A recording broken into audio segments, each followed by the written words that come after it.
Reflecting on their dynamic, Wilfred Mellers noted in 1972, "Opposite poles generate electricity. Between John and Paul, the sparks flew. John's fiery iconoclasm was tempered by Paul's lyrical grace, while Paul's wide-eyed charm was toughened by John's resilience." During their time with the Beatles, Paul and John would often write songs solo before coming together to fine-tune each other's work. No matter who actually wrote the song, each one was credited to Lennon-McCartney, a deal they made before getting famous. Speaking to Playboy in 1980, John opened up about his partnership with Paul.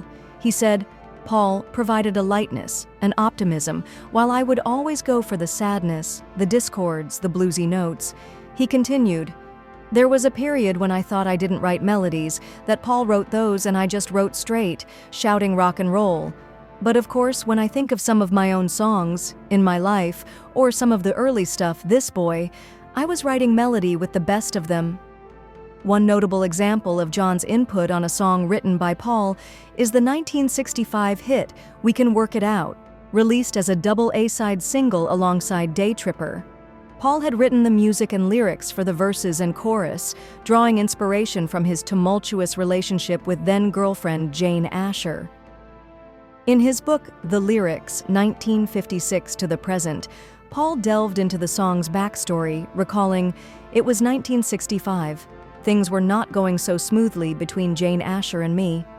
Everyone has mild arguments where you think, God, I wish they could understand where I'm coming from, or I wish they could get it."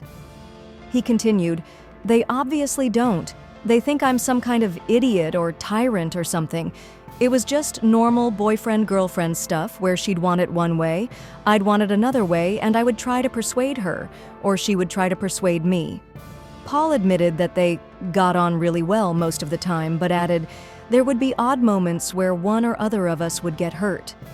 In hindsight, Paul reflected, "Time has told me that millions of people go through these little squabbles all the time and will recognize just how common this is, but this particular song was not like that. It was, try to see it my way." He noted the benefits of songwriting as a means of expression, explaining, "When you're a songwriter, it's a good thing to just go off and get your point of view in a song.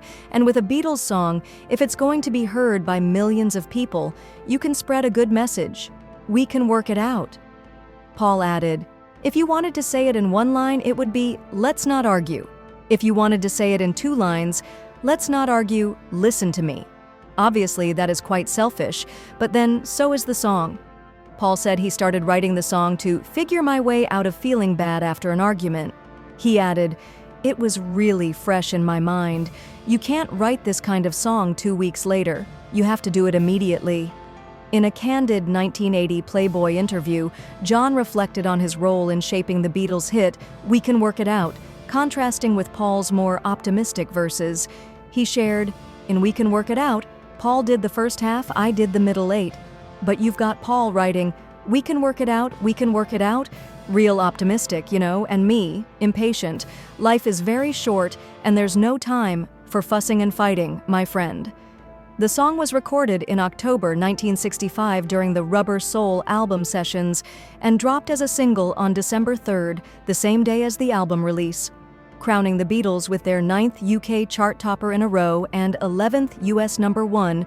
We Can Work It Out also inspired a cover by Stevie Wonder, hitting the airwaves in March 1971.